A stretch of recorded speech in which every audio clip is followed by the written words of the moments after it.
the next is simulation.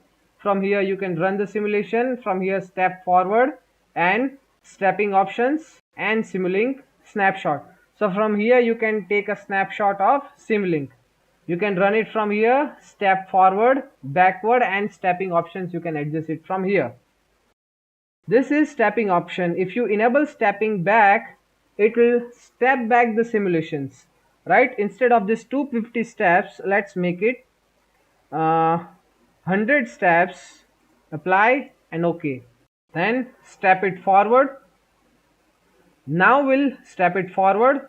When you step it forward, at each click it will forwarding by few steps.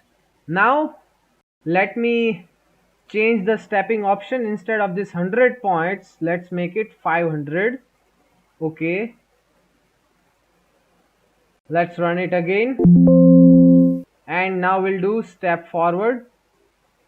So when I click, at each click all this graph will step forward 500 points, right?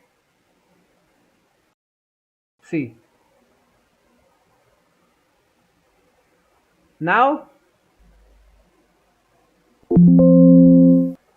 so this is how you can achieve step forwarding of the simulation. So this simulation tab is also over.